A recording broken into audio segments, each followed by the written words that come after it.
Brooks, starring Eve Arden.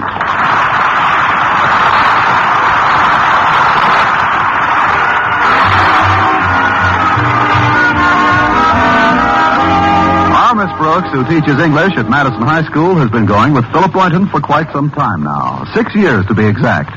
But only once or twice during that period did she have to worry about the eternal triangle. And that's not unusual when your boyfriend is the eternal square.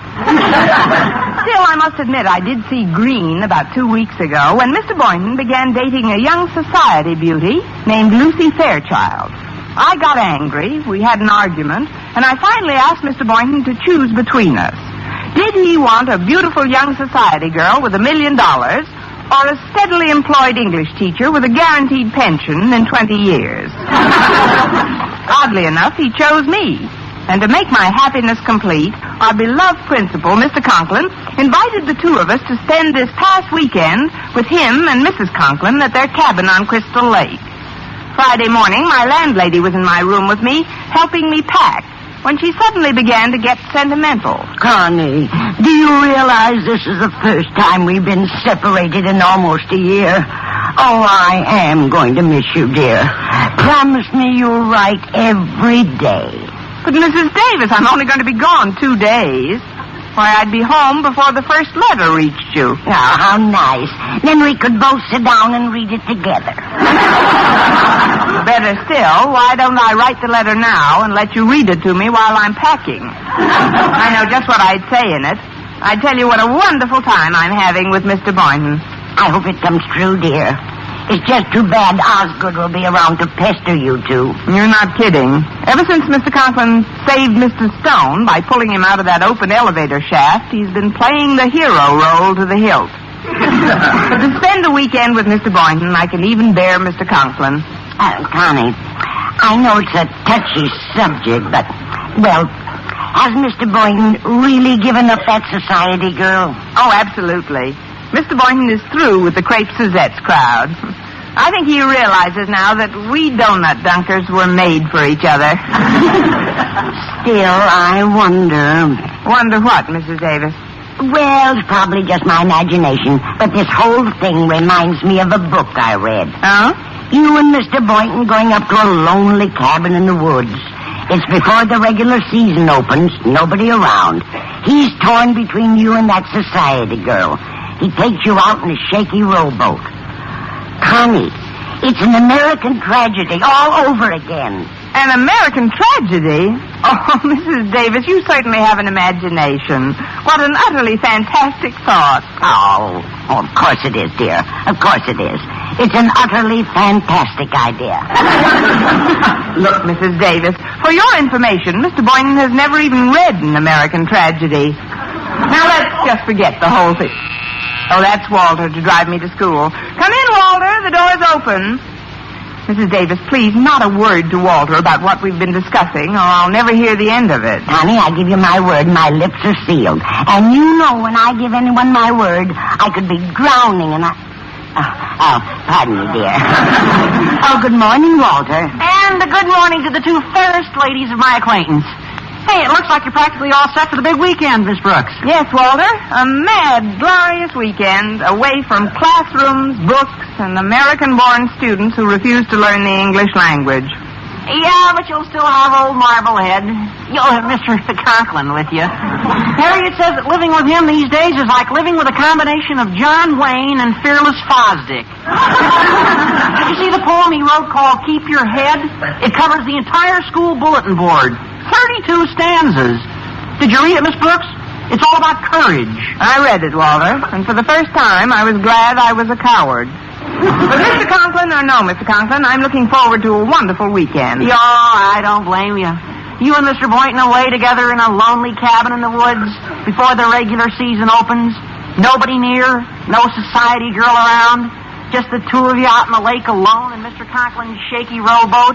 Hey, it's an American tragedy all over again. An American tragedy. Why, Walter, that's the most fantastic thing I ever heard of. In the last 30 seconds. Actually, it's a perfectly ridiculous idea. Oh, I wasn't for a minute implying that such a thought would ever enter Mr. Boynton's head. Well, I'm glad of that. Now, just forget the whole thing. Only, why has he been reading that book for the past 3 weeks? He's been reading An American Tragedy? Oh, but, Connie, what difference does it make? There's probably no connection between the two. Oh, of course not. No connection between the two. None at all. None whatsoever. Absolutely no connection. Now, the whole thing is absurd, Walter. The whole idea of going up to the cabin was Mr. Conklin's, not Mr. Boynton's idea, and I don't expect to go out on the lake up there anyway. Oh, sure. Sure, there's no comparison between the two situations. I'm sorry if I made you nervous, Miss Brooks. Nervous? Me nervous? Don't be silly, Walter. Connie, I don't want to rush you, but don't you think you should be on your way to school? Right, Mrs. Davis, I'm all ready. Come on, Walter. Let's get into your boat and row to school.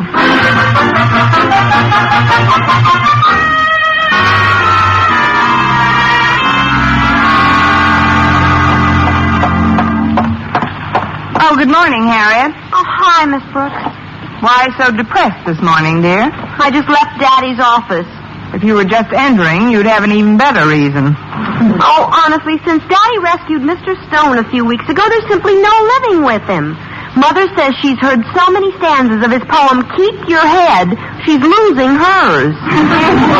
Gosh, I certainly don't envy you being up at Crystal Lake with Daddy over the weekend. Well, with Mr. Boynton along to keep me company, I'm certain I'll manage. Oh, of course, it should be great for the two of you. Away together in our lonely cabin in the woods before the regular season opens. Nobody around for miles. That society girl forgotten. Just the two of you out on the lake alone in Daddy's wobbly rowboat. Harriet, I won't have you implying this is another American tragedy. But, Miss Brooks, I wasn't implying. You weren't? Of course not.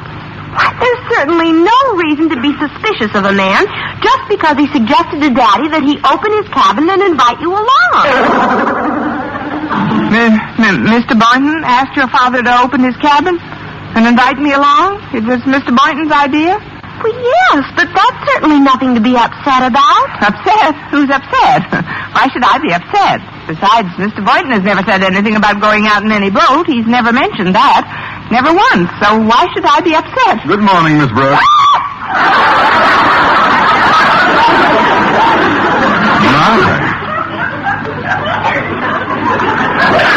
What did I do to deserve such a charming greeting?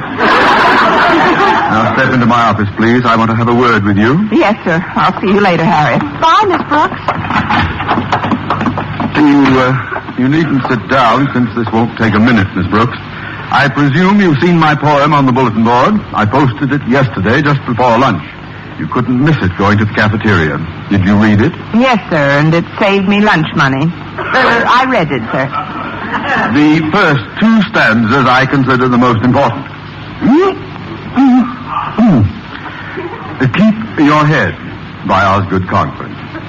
When others about you show panic and fear, just keep your head and never lose cheer. The world makes room for the heart that is brave, so just keep your head. Ride the crest of the wave. Miss Brooks, tell me truthfully, have you ever heard anything so inspirational? Not since Casey at the bat.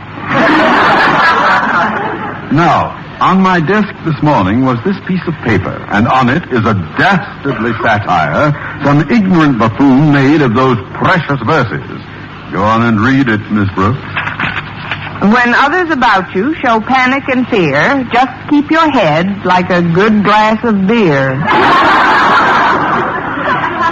The world makes room for the heart that is brave, so just keep your head. You'll have something to shave. Who could have done this to me, Miss Brooks? Who could have played this ghastly trick on Osgood Conklin? Who? Miss Brooks, are you listening to me? Oh. Did you hear what I said? Oh, pardon me, Mr. Conklin. I really don't know who could have written it. Will you excuse me now, sir? I'm not myself today. I feel a little nervous. Oh, well, then this weekend with us up at the lake will do you good. You'll have plenty of opportunity to be alone with Mr. Boynton. You've always wanted that, haven't you? Yes, but not quite this way. That is, it should be nice, sir. It certainly should be for both of you. But something he asked me yesterday has me a little puzzled. Something he asked you? Yes. He asked me, did I have a good, strong rowboat? Good, strong rowboat. He asked you that? Well, when did he ask you that? Right after he asked me how deep the middle of the lake was. How deep the middle of the lake was? Well, yes. Looks like Mr. Boynton plans to drown you. Why, what's the matter, Miss Brooks? Where's your sense of humor? I was only joking. I'm certain such a delightful, hideous thought never entered Boynton's head. Oh, no, I'm certain it didn't, sir. Absolutely certain. Now, if you'll please excuse me. Miss Brooks, where are you going? Down to the pool to learn to swim.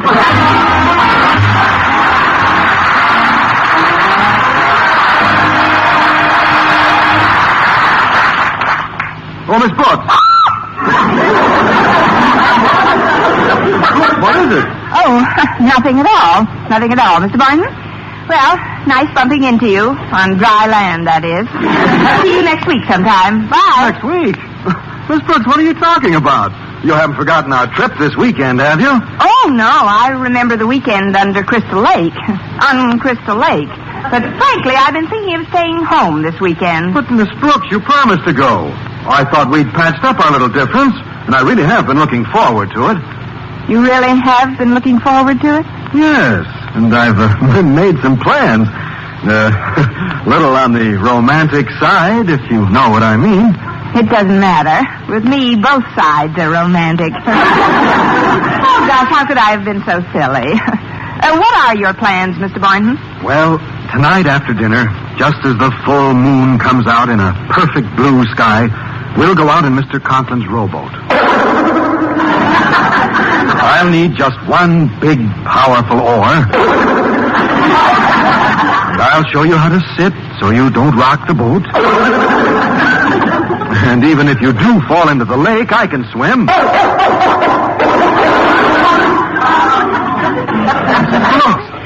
Why are you looking at me that way? What is it? Oh, I think I know what's bothering you. You're mystified as to my actual reason for this trip. Now, isn't that it? No, I've read chapter 23. My actual reason for going up to the lake is to gather first-hand information on the nocturnal habits of the speckled-throated frog. The nocturnal habits of the speckled-throated frog? I'm doing some highly confidential research work for a biological paper I'm writing. I wasn't even going to tell you until we got up there. And that's the only other reason you wanted to go out with me in a rowboat tonight?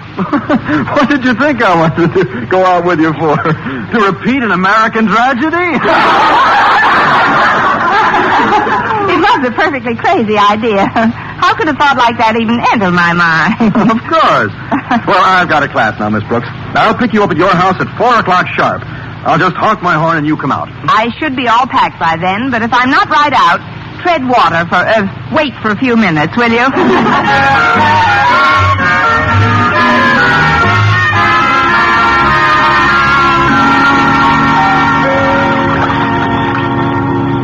Osgood, ever since we arrived at the cabin 3 hours ago, you've been behaving ridiculously.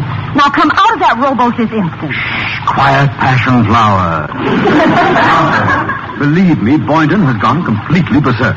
Everything he's done so far clearly indicates he plans to marinate Miss Brooks tonight. Osgood, please stop hiding under that tarpaulin. They're bound to see you sooner or later. Believe me, Poopsie girl, your Osgood knows what he's doing. I've collected facts from Walter Denton, Harriet, and Miss Brooks herself, and there's no question about it. Boynton plans to end his romantic obligations to Miss Brooks by bashing her over the skull and using her as bass bait. But I am going to save her. Save. Osgood, since you pulled Mr. Stone out of that elevator shaft and became a hero, you've been simply impossible. Now, please get out of that boat before they come down here. Worry not for your Osgood's safety, my pet. He knows how heroes are expected to act in emergencies, and he shall not be found wanting. The world makes room for the heart that is brave, so just keep your head. And you'll have something to shave.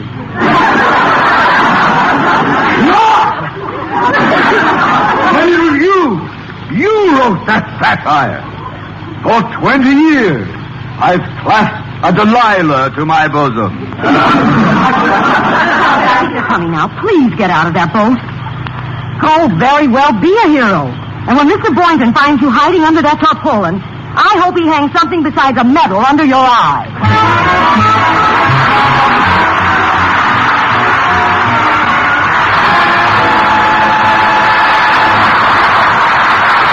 Miss Brooks will return in a moment. You know, being a good driver is more than just turning on the ignition and stepping on the gas. You have to know where you're going, look where you're going, and getting there depends on the brakes. Have you checked your brakes lately?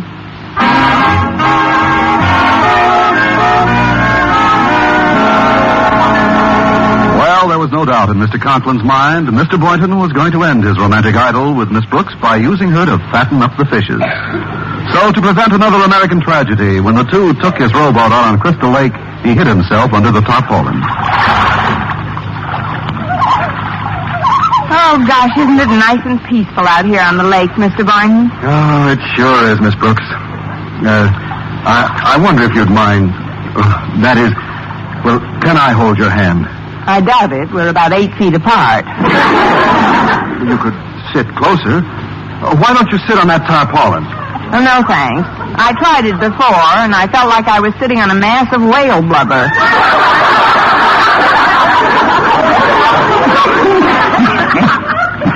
What was that? Oh, probably the mating call of the speckled-throated bullfrog.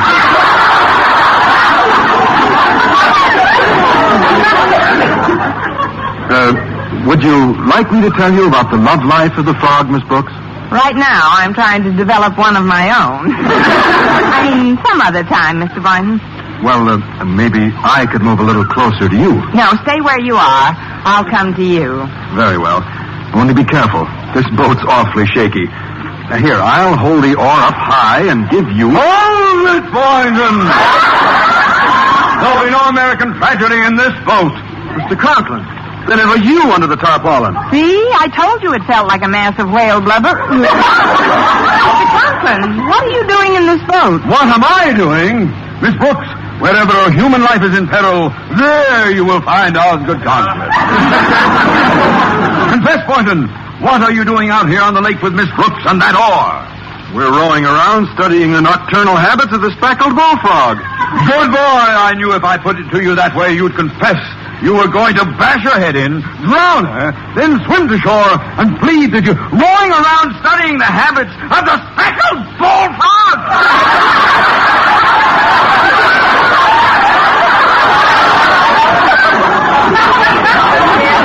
Back under the tarpaulin again? Mr. Conklin, I know it's bad news for you, but let's face it. Mr. Boynton was not trying to drown me. Not trying to drown you? But he can't do this to me. I mean, I worked so hard to be well, just to play it safe, Boynton, I'll take that oar. But, sir, this is preposterous. Nothing will happen in this boat as long as Osgood Conklin is here. That's just the trouble. Go on, you hand me that oar. Oh, but, sir, very well, if you won't give it to me, I'll have to wrest it from you. Release that oar, Boynton. Give it. Oh, good gosh, there goes our only oar. Oh, we'll never find it in the dark. Our only oar? Yes, and heaven knows where we are on this lake. We've been drifting for an hour. We're probably miles from land by now. How are we going to get back without an oar? Sir, frankly, I'm worried, too. There's no one else on this lake. Who knows how long we'll be out here? And why are we all so nervous? True, this is a period of crisis, but luckily you have Osgood Conklin aboard. I shall be your captain. We're dead. What Mr. Boynton said is right, sir. It might be days before we're rescued. There's nothing to eat in the boat. With a little ingenuity, Boynton, we'll find something to eat.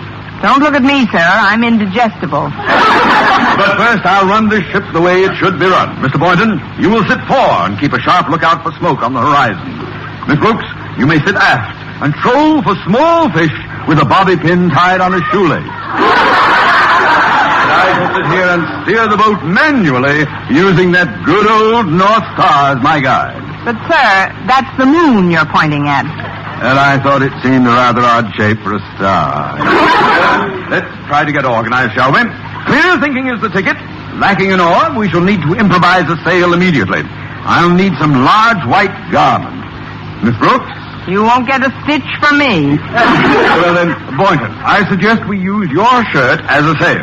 Second the motion. And let's throw in his undershirt, too, sir. His shirt ought to do nicely. Oh, sir, can't we wait until morning for all this? You'll obey orders, Boynton, while I am captain of this ship. Below, sir. We can dispense with your levity, Miss Brooks. And now, before anything else, as a source of hope and inspiration, let us all bow our heads and prayerfully intone the first verse of my poem, Keep Your Head.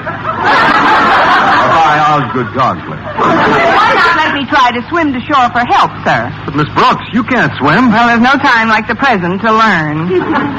Say, am I imagining things, or is this boat sinking? Sinking? Holy cow, you're right. There's a leak. A leak? Where? Good grief! Water's coming in. There is a leak. The boat's sinking. I can't swim. I don't think this boat can last 5 minutes the way the water's coming in. Maybe much less. Well, keep your head, boy. Don't get panicky. Don't get panicky, boy. You'll need all your head. All of it, every ounce of it. Just hold me ashore. Oh, you ashore? But what about me, sir? I can't swim either. And you know the tradition of the sea. The captain goes down with his ship. Not in this ship.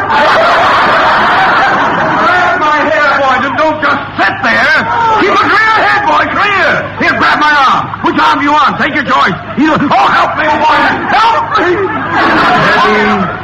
Steady, sir. Let's not lose our head. Just think of your poem, sir. When others about you show panic and fear. Oh, stop that idiotic balderdash! Now help me, Boynton. I have a wife and family. Miss Brooks has no wife. Nothing.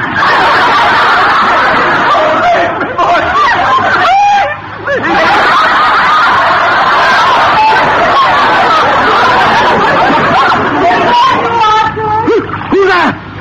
Mother! Good heavens, I see the mother of my child! Must be flashing before my eyes. Osgood, what on earth are you babbling about? Mother, is that really you? How did you get out here? Are you treading water? What for? The lake is only 3 feet deep here. Shouting, so I put on your hip boots and waded out. It's only 3 feet deep here. Now will you let the women and children go first? Mrs. Conklin, just where are we now? Oh, the cabin is just around the bend, Mr. Boynton. Now, Osgood, will you kindly explain just why my big hero suddenly went to pieces? Went to pieces? Why, Martha, what a fantastic idea. Oh, I will admit I was a little upset, but it was more for the safety of Mr. Boynton and Miss Brooks than myself. My first concern was for their safety. Isn't that so, Miss Brooks? Well, what do you say, Miss Brooks? The next time you run Mr. Conklin's bath, be sure you throw in a life preserver.